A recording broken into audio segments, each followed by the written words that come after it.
The title of my short talk is The Great British Gharana, and it's a word I'll explain to you in a few minutes. But I was really happy to know about this network, the work that we're doing to bring people together of diverse communities, and to encourage us to work together. The Gharana is the name we give in Indian music to a mood, or a school, or a style of teaching, and it's almost like a family or a tradition that you then follow as a student or a teacher. I'm not planning here to give a survey or a description of what's going on in Indian music in Britain today, but to show you how, through the migration and the excellent work of teachers and students in this country, of the professionals and the organisations, there's a movement for Indian music that has got its own authenticity, its own style and its own influences, which are unique to Britain, and has formed the beginnings of a new Gharana, or a new school, in this country. Indian music, if you don't already know, is emotional, it's spiritual, it reflects nature and epic stories, and it's also really spontaneous and improvised. In my opinion, it mirrors the Indian character as well, with all of its diversity and its complexity. The system of the raga, which literally means colour, or a melodic mood, helps us to communicate or feel an emotion, and compositions are made to celebrate love, pain, loss, and nature, for example. Ragas on rain, especially, are so obviously popular in Britain when we present concerts. And I think now we're just waiting for someone to invent a raga on freezing snow or something like that. But the music doesn't have to be exclusive to South Asian character or communities. It's really got something for everyone to enjoy. So one of the major lessons we've learned and implemented is to take the best of this music culture and see what we can adapt in Britain, and share the universal features and the universal characters of the form with students and audiences around Britain. The challenges we face are to do with the fact that we're working for a major genre of the world in a country where it belongs only to a small population. So the first question we always ask is where should it be taught and where does it belong? And for too long we felt that Indian music has been taught largely in communities only which are rich in South Asian people, in homes or religious centres or community organisations too. The work done here we feel is incredible, but it goes largely unnoticed by the mainstream public or mainstream institutions. And even today it's impossible to gauge how many teachers, how many students, and what kind of talent development we have out there. One of the ways we've addressed this is to create an art school, an Indian art school in Liverpool, a place where there isn't a big South Asian population, and we teach Indian music and dance there to people of all backgrounds, from the ages of 8 to 70-ish. She's not telling us exactly how old she is. And for instance, that 70-year-old lady is first a beginner in the Indian dance form of Kathak, and she tells us every term and every week of what impact it's having on her life. So here we had to make sure that our music and dance did not have language or cultural barriers, and that the power of the emotions and the techniques of Indian arts were the most important thing that we were communicating. We wanted to give people the positive energy and all of the great things that learning an art form gives. Our organisation also runs the National Youth Orchestra for Indian Music, SAMYO. And through our audition process, we still come across people, young people from areas or teachers that we've never heard of, and from areas which we didn't know had an Indian music presence. So with such talent and such amazing work being done, it's really important that we, as a sector, go back into these communities and bring out these talented people and share them with institutions and in performance spaces where they've never been. We began that process 10 years ago with the creation of SAMYO, and it has an annual showcase in the Queen Elizabeth Hall and performs in places where young people would never have gone before.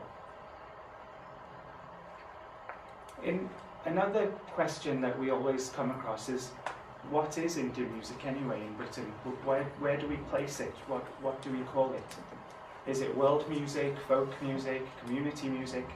And I'm sure a lot of you are as sick of our obsession with labeling as I am. And I'm not about to go into that topic, but we should really try hard, I feel, to not push music into closed spaces or restrict it by geographical borders. So Indian music, for instance, is not only relevant in Leicester or Birmingham or East London. It's as important that it's shared in places like Cumbria, Devon or Liverpool, for instance. And this has to be adapted to other music cultures too, I believe. Most importantly, though, we have to respect that when a major musical genre travels to this country and lives here, it doesn't suddenly become a minority concern. So just like a visitor to our country is respected for his or her own tradition, culture and history, so should we also respect a visiting musical form which would have huge popularity and history in its own place of birth, but it's a visitor here. This is also an issue, I think, of marketing and presentation, but I think in concerts we also have to make sure that diverse musical forms are shown to be professional productions and shown in a way which belongs in mainstream venues as any other art form. In talent and career development, we also want to always work to ensure that students who learn Indian music in this country have hopes and dreams for the future. And the only way forward in this kind of movement is with the inspirational teaching and examples and giving them the vision of what they could become in the future. With the absence of large numbers of gurus in England, it's harder to take a youngster or a young person under your wing and nurture them in the way it's traditionally done in India, for example. So we've had to adapt and create a kind of training program system where we simultaneously give our students authentic training, but also give them performance opportunities through a much more sellable and marketable form. So we give, for example, in opposition to traditional classical music, the way it's presented, our ensembles play composed music commissioned especially by Milapfest, and this makes Indian music more easily appreciated and understood by new audiences and young people. In our work to train our young people, for example, we're also always inspired and encouraged by our young people themselves. So there's the story, for instance, of two young violinists, just 7 and 10 when they joined the orchestra, who learned from the greatest violin duo of India, two brothers as well. And they decided there and then, after a couple of days, that we want to be like them. And now they're following that program. We are helping nurture them, and they are also going to and from India to try and really, they just want to become that violin duo. So it's in developing talent, we always feel that it's what we have tried to do is to create a pathway of opportunities in Britain, which in our case means tying up with institutions and some of the great maestros of India. And with this transfer of Indian music culture to Britain, we've also had to recognize that we must adapt our environment and in many ways strive for relevance in modern society. So what we do is not a rejection of classical or traditional forms, but it's accepting that communicating to audiences and to young people is really important. So this new musical genre, this Gharana that we feel has been invented in Britain, is influenced by all of the amazing cultures that make our country great. So it's vital that we help young people from different backgrounds and give them confidence and empower them to celebrate our musical heritage. This uniqueness, this freshness, the imagination that is being created here means that our work is also admired around the world as well. So the work we're doing with the orchestras or presenting in Britain, in both music and dance, is actually starting to be noticed in India too. Come back and perform here, they say, or present or produce your music there. So Indian music culture has moved to Britain and it's evolved. It's been influenced by its environment and its practice in this country. And it may not be the same as in India, and it may not even be as appreciated as much, but it shouldn't be considered any less authentic. And I think this is just the way, in fact, Indian food has developed in here. And millions of people say half of those dishes we eat don't even exist here. And it's the way music has developed too. It's adapted, it's changed, and it has found a home here as well. There's a really an example of a moment really where we took our National Youth Orchestra on a summer school, which I'd like to finish with, which always seems to me to encompass everything there is about this diversity of Indian music in Britain. And we used to take our summer school for a few years to partner with Lake District Summer Music in Cumbria, and had some amazing experiences of taking classical music into churches and venues in Cumbria. So we took our orchestra to watch a string quartet. First time for most of them seeing a Western classical quartet.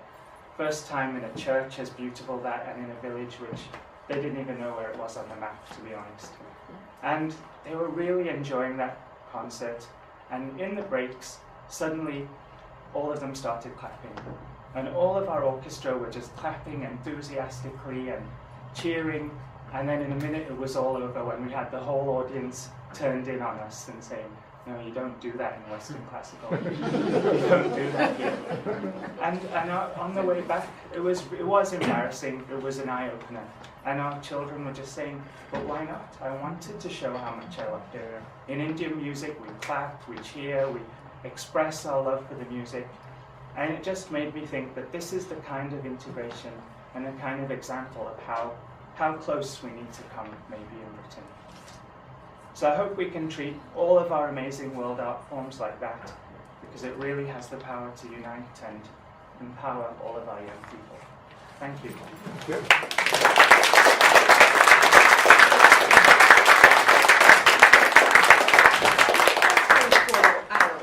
I'm liking the images of was it Gharana, something that's actually created here and inspired by our own environments. It's a really, really lovely thought.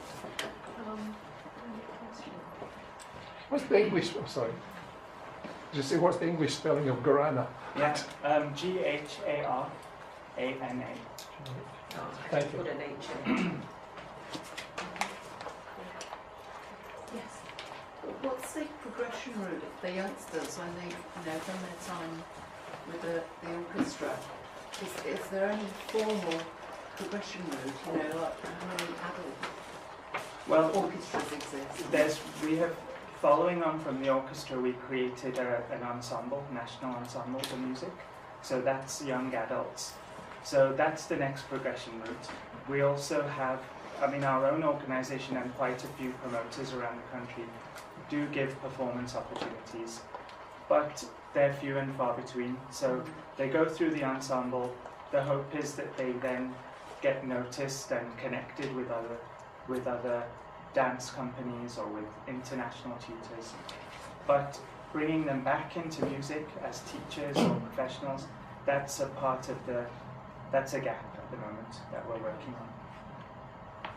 So was part of the move to kind of go to places like Liverpool and encourage young and other people who aren't from kind of South Indian background to get involved in music? Is that partly a sort of long-term plan to kind of create more interest and a market and potentially an opportunity to kind of have a long-term career as a musician in this form?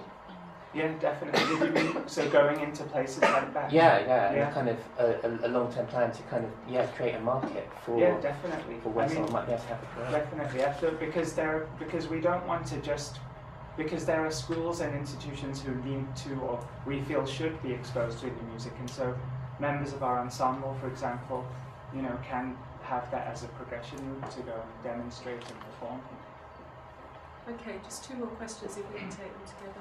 Yeah, with your National Ensemble for Music, Indian Music, how are you reaching out across the UK? Because I know, historically, London, Birmingham, Leicester have a large ethnic minority, but we are integrating more and more, and we're moving out of those urban conurbations. How are you planning to go out and find Indians who have gone out of those areas to teach them? Because I think the work you're trying to do is quite good, but they might lose an opportunity because they're in the shires. Okay. And the second question? Yeah, actually relates to the question that was just asked. I was wondering if Alok might just tell everybody a bit more about the integration, because you do so many collaborations. It's not just in a purist Indian music way, but a lot of the collaborations you Yeah. do as well. So. I mean, that's how I was going to answer this actually, because so there's two ways. One is that we actually do try and go and deliver free concerts or workshops in places like that. But also the other way, rather than just going and turning up at a place, is integration with other musical forms as well. So one of the great collaborations we're currently working on is with Izzy's, actually Izzy's the artistic director of the National Youth Jazz Collective. So our orchestra and the Jazz Collective are collaborating on music, which spreads it to audiences who wouldn't come before. And our a professional team of musicians is also creating an ensemble, which together will go and perform and deliver workshops in places where either jazz or Indian music may find an audience. Okay. Oh, what about the brass, you know, the brass band as well that you work with? And I myself don't know much about that one, so I'd be interested to know. yeah, and for instance, you know, we had a collaboration between our orchestra and the National Youth Brass Band, which has never been done before. So our audience had never heard a Western classical brass piece or performance, and neither had their audiences. So this is the kind of thing we do to really, we commission pieces of music together, but sometimes we just literally play for each other just to open the eyes of the audience.